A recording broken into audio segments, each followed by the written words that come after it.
orchid has a different strategy. It synchronizes its emergence with the brief mating season of the tinid wasp.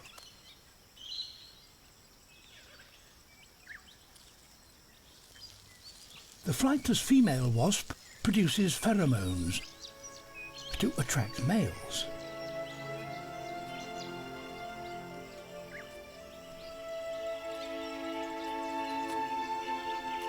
This male detects a scent that seems to be hers.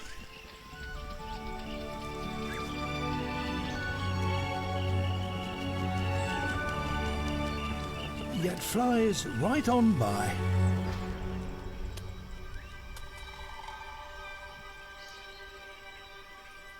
The orchid not only has the same shape and colour as a female wasp, but it sits at the same height as she does. It even mimics her smell. And the beguiled male attempts to mate with it.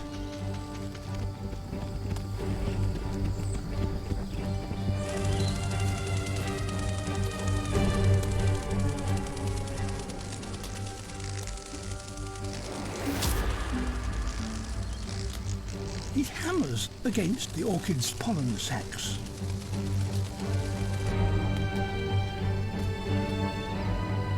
And the wasp leaves, doubtless a little shaken,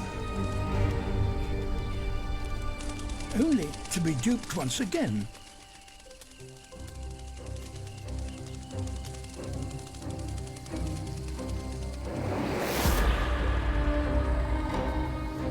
The pollen on his back now sticks to this different orchid, and the deception has worked. The orchid's imitation is even more intoxicating, it seems, than the real thing.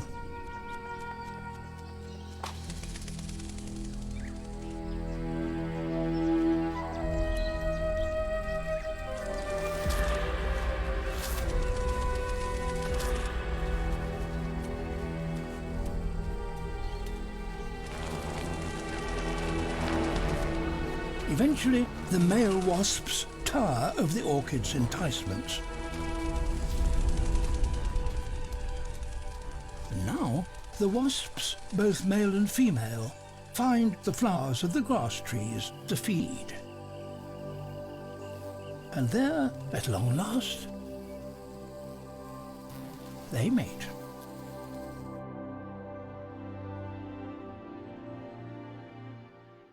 These natural-born killers are some of the fastest hunters on the planet. You may have thought the carnivorous plants like the Venus flytrap only exist on land, but killer plants also lurk throughout the wetlands and waterways of our world. Found on all continents except Antarctica, waterborne bladderworts are free-floating plants that can grow up to 2 meters in length. As bladderworts often live in nutrient-poor environments, eating prey like small crustaceans and insect larvae give the bladderwort a vital source of nitrogen and phosphorus. Engulfing their prey in less than a millisecond, bladderworts are the fastest carnivorous plants on the planet. The incredible speed of bladderworts comes from the way their tiny traps are structured. Attached to the long, thin stems of the plant, a mass of tiny bladder-like traps give the plant its name. The plant pumps water out of its traps to make them ready to strike. This creates a difference in pressure between the inside of the bladder and the water around it. If trigger hairs around the opening to the bladder are touched, the trap snaps open. The difference in pressure causes water around the trap to be sucked into it at high speed, carrying nearby prey along with it.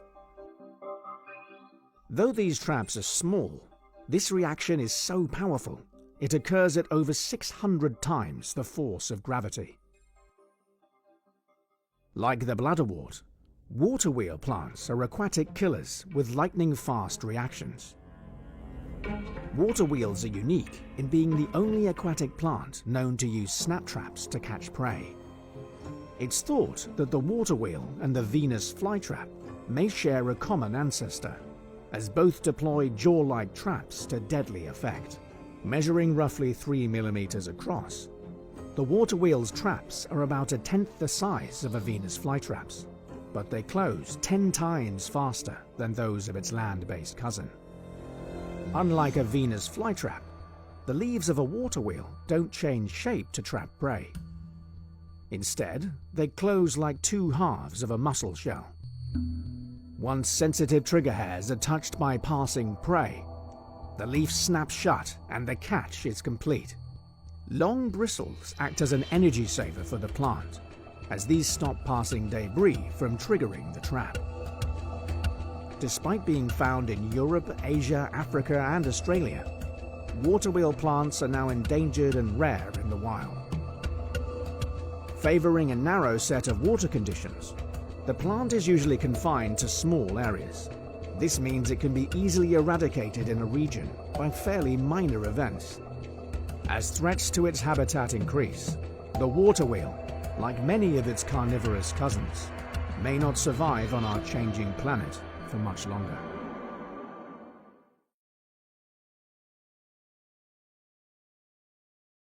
This is a highly sophisticated trap. The bait? Sugary nectar around the rim of the disc. The triggers? Fine hairs, 2 of which have to be touched within 20 seconds of each other.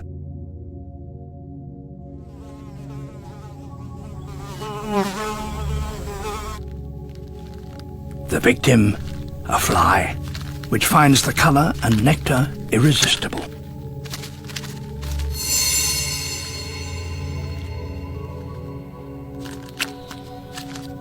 One.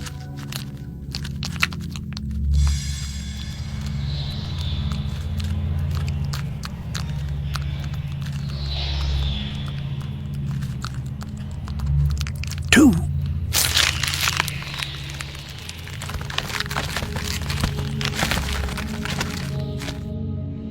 When triggered, the trap snaps shut so fast that the fly is imprisoned.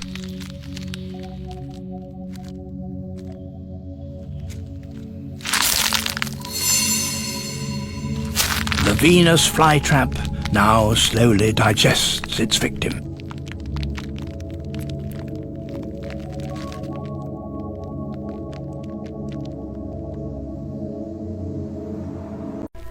This bud will soon become a leaf. It's no ordinary leaf.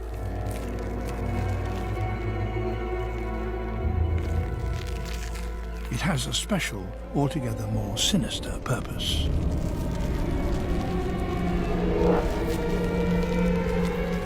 This is Nepenthes, the pitcher plant.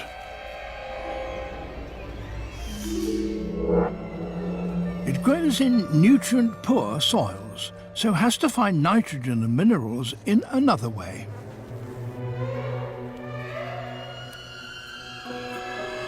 The leaf, just like a flower, attracts insects with a reward.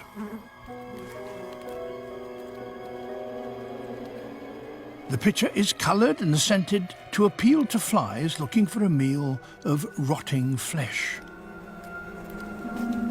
The visitors are rewarded with a greasy substance on the underside of the pitcher's lid. But the plant wants something in return.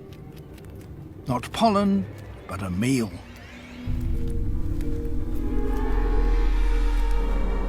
The lip of the pitcher is covered in tiny, slippery ridges.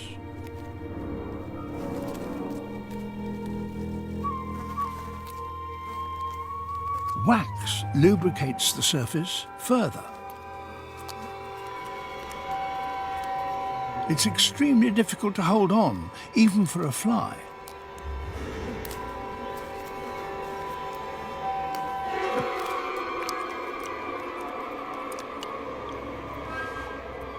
Once inside, there's no escape.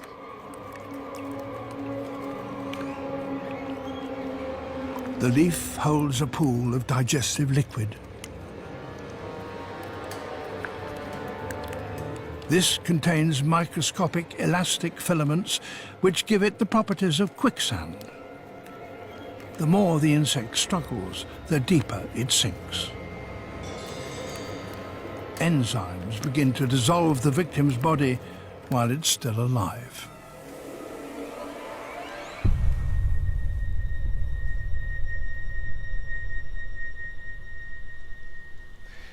Some pitchers aren't content with just insects. This one eats mice. The mice come along, perhaps attracted by the sweet nectar on the lip. They fall in, they can't get a purchase to get out, they drown, and eventually the enzymes in the pitcher's fluid dissolves the body so that eventually there's nothing left but a bit of fur and bones.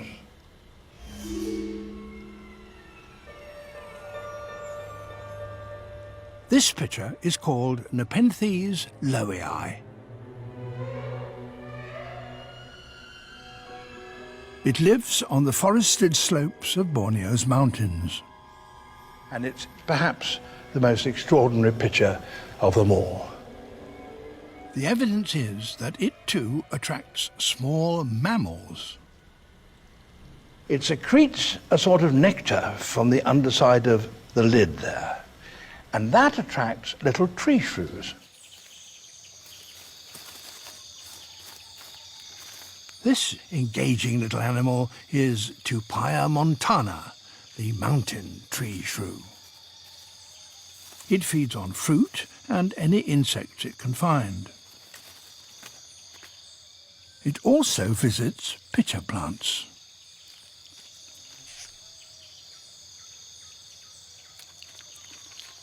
Until recently, what happens next was a mystery.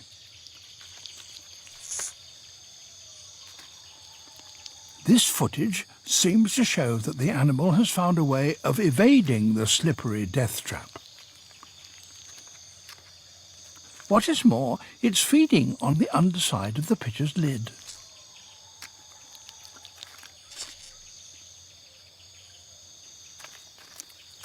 This pitcher doesn't get its nutriment from the bodies of dead animals.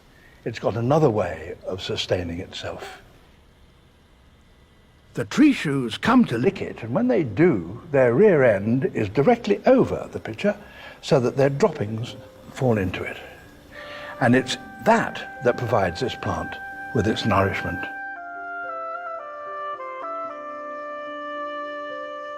It's even been suggested that nectar contains a laxative to persuade the tree shrew to do just that. She's evolved to hide in plain sight. Gently swaying, her body mimics dry leaves. She's also equipped with offensive weapons. Large compound eyes with 9,000 receptors for targeting prey. And exceptionally strong arms, adorned with serrated blades.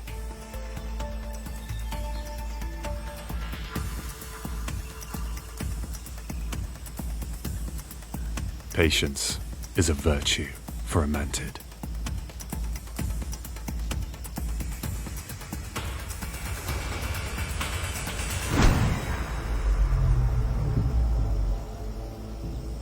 She's still honing her hunting skills. The larger adults show her how it's done.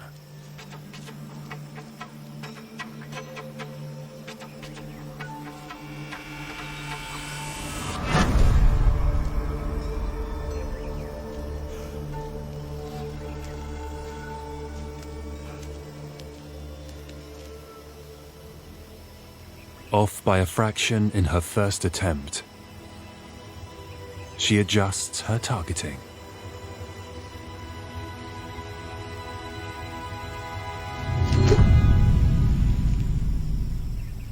Practice makes perfect.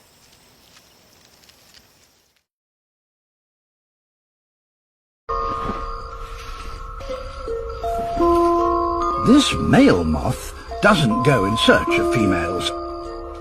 He inflates a pair of scented plumes that protrude from the end of his abdomen, and they come to him. All insects have the same basic design, 6 legs and an armour-covered body. But the different parts can become exaggerated to solve particular problems. This beetle has a giraffe's neck in order to fight. A praying mantis is disguised as a flower and waits in ambush. Another is almost invisible among dead leaves. Insect armour can carry colours that can camouflage or communicate. But the armour can also be converted into wings, and that makes insects a global force, enabling them to invade almost every habitat on Earth. But even one move would reveal his presence.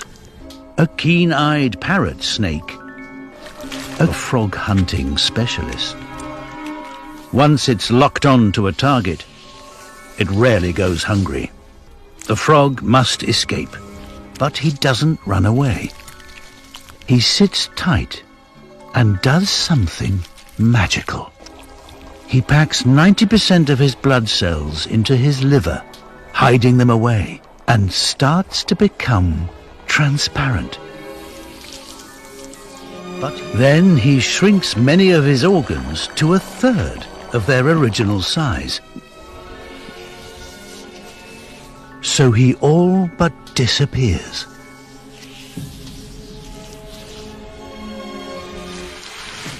But even one move would reveal his presence. He must stay still. The snake moves on. He's one of the only animals on Earth that can disappear like this. No wonder he's known as a glass frog. Each is the size of a human hand. As night falls, the tree prepares an enticing treat. This is a kinkajou, a kind of fruit-eating raccoon.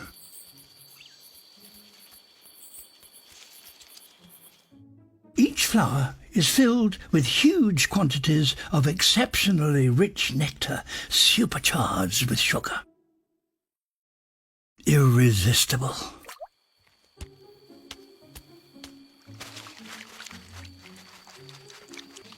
The kinkajous drink so greedily that they get pollen all over their faces. So, as they move from tree to tree, they carry pollen with them.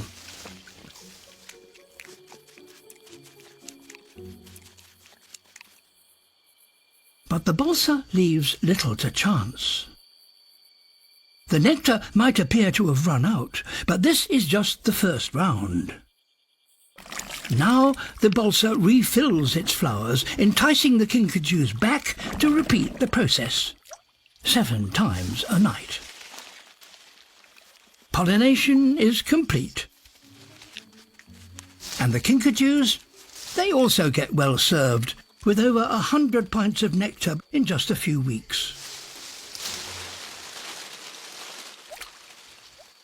Both plant and animal do well out of this arrangement. This is a viper fish, a fearsome predator, and it too creates light. Rows of small photophores run along the length of its underbelly and produce blue light. From below, the fish lights up like an airport runway. Interestingly, many deep-sea creatures generate light on their undersides.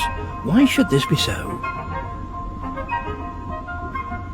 It seems that the lights may actually help to camouflage the animals from predators lurking beneath them. One creature that uses its lights to this effect is the firefly squid.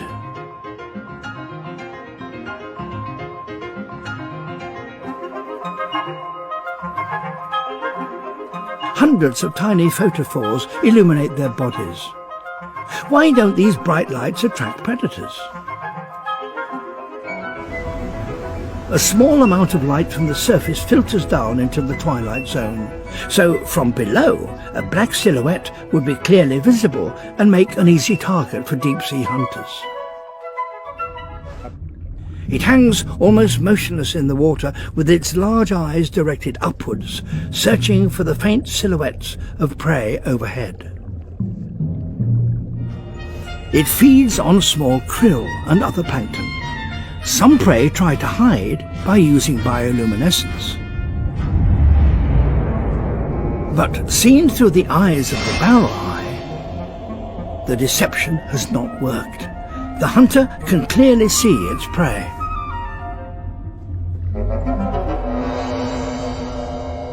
The barrel eye approaches stealthily from below, and as it rises to the level of its prey, it rotates its eyes. The mimic octopus can change the colour of its body to seamlessly blend in with its surroundings. It can also mimic predators, like a flounder or a lionfish. The wonderpuss's strategy is to look so bizarre it is simply unrecognisable as an octopus.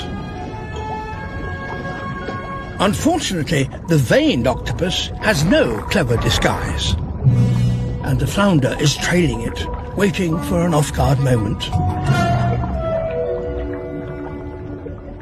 But the octopus has a unique solution to this problem.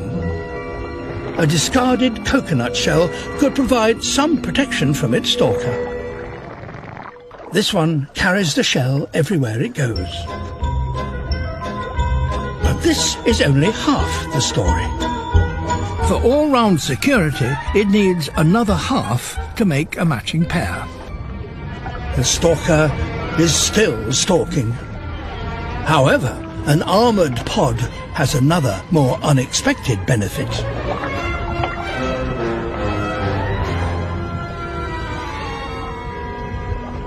The chance of a sharp exit.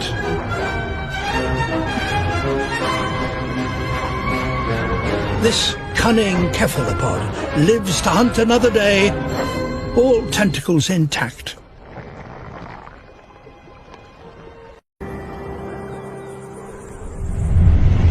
In Africa, a mongoose is woken up by a hornbill, reluctantly crawling out of its burrow. Although this pair seems odd, both sides benefit from their partnership. The mongoose drives prey out of the grass, while the hornbill stands guard from above. Ensuring the mongoose's safety, the hornbill seizes the opportunity to feast. At the hornbill's urgent call, the mongoose becomes alert. A cobra has intruded into their territory. A lone mongoose could easily fall prey to the cobra, but when they band together, the cobra has no choice but to retreat. This cross-species cooperation involves a high level of mutual understanding. However, the hornbill isn't the only animal the mongoose collaborates with. A massive creature enters the mongoose's territory. The hornbill immediately sounds the alarm, but this time, the intruder doesn't heed the warning. It's a warthog with sharp tusks weighing up to 330 pounds. The mongoose knows exactly why the warthog is here. The warthog kneels down, lying skillfully on the grass, and the mongoose quickly climbs onto its back. It turns out the warthog needs the mongoose to help clean ticks and lice off its body. The mongoose happily seizes this high-protein meal. Soon, more warthogs arrive to enjoy the mongoose's service. Some mongooses even smear their urine on the warthogs, marking them as part of their territory.